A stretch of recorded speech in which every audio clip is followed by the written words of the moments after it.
Hello and welcome to another review.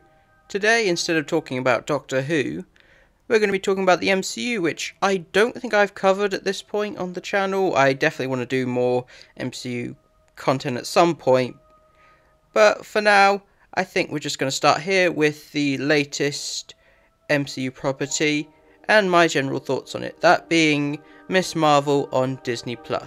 But before we get into the review, I'd just like to say, if you haven't already, I would greatly appreciate it if you supported the channel by hitting subscribe, turning on notifications, liking, commenting your thoughts on Ms. Marvel below, and you can find and follow me on Twitter here. And without further ado, let's get into my thoughts on the first 3 episodes of Ms. Marvel. I'm not going to go into too much detail in my general thoughts on the MCU, as I said before, I plan to cover that in a future video, so keep a rain check on that. But in terms of the MCU's Disney Plus shows, for the most part I've really enjoyed them. I'd say WandaVision and Hawkeye are definitely my favourites, and the others have their moments. I was curious going into this how I was going to feel, as Ms. Marvel is definitely one of the characters that I wasn't familiar with prior to watching the show. I know a lot of people are quite upset about some of the changes to the character's superpowers, but because I wasn't familiar with it, it doesn't bother me. I think the effects that they've done to try and replicate the sort of stretch ability that the character has, I think they do look better with the sort of crystal effect rather than trying to do the stretched out limbs, which, even though it's intentionally meant to look quite silly for her character, it still doesn't look quite right in live action.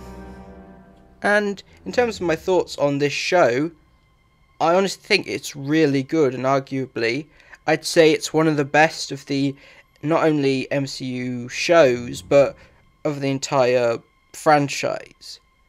It has some issues which I'll get into, but for the most part I'm really having fun with this series, and I hope this continues throughout the next 3 episodes. Right off the bat, I have to say Iman Vellani as Ms. Marvel and Kamala Khan is phenomenal. She is such a good actor, and considering that this is her first major starring role, she really hits it out the park. I love the use of her facial expressions. It is really funny, and I hope she gets really good work off the back of this, and I hope to see more of her in other Marvel properties at some point. She is definitely the heart of the show and the best part of it, which is good considering she's the main character. Sometimes that's not always the case, like with Thor I tend to prefer Loki, but Ms. Marvel is really such a fun character. The same goes for the rest of the cast, and I love Kamala's relationship with Bruno. They really work well with each other, and I'm enjoying the family dynamic.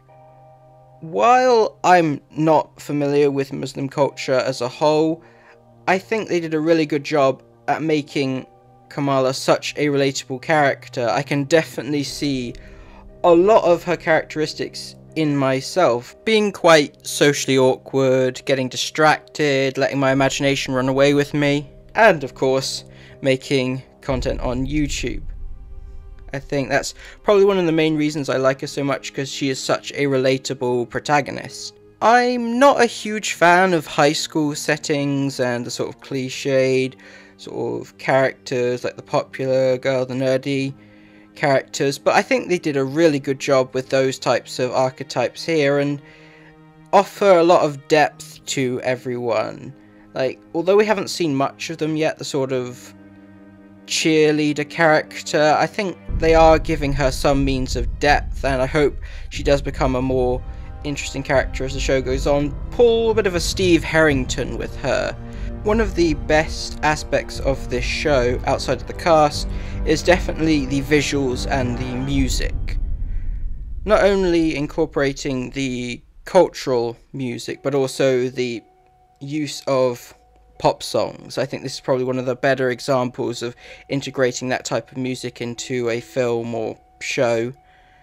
I also love the use of visuals and the sort of hand-drawn design of Kamala's imagination and how it's integrated into like the background. In terms of the superhero aspect of the story, it's ironically probably the least interesting aspect of the show, and it's surprising to see the very human, down-to-earth family parts of the series be the most interesting part.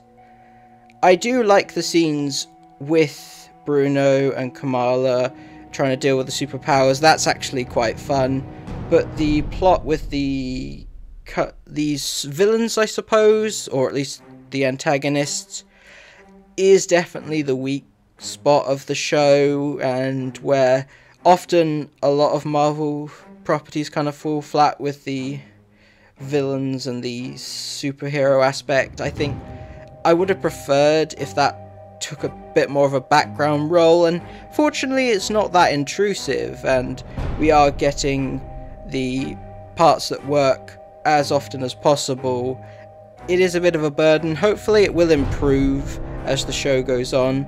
I do think the villain started off quite interesting, but the fact that they went from a fairly reasonable character at first to quite hostile in episode 3 pretty quickly, it did make me lose interest in her scenes. But we've still got 3 episodes to go, so that will hopefully change. I don't think I have too much more to say. It's just a really solid, fun show, and I'm really enjoying it.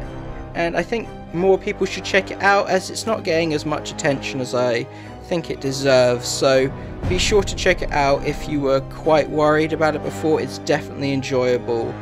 The high school and family elements are done really well, and I highly recommend it. Thank you all for watching, and I'll see you next time.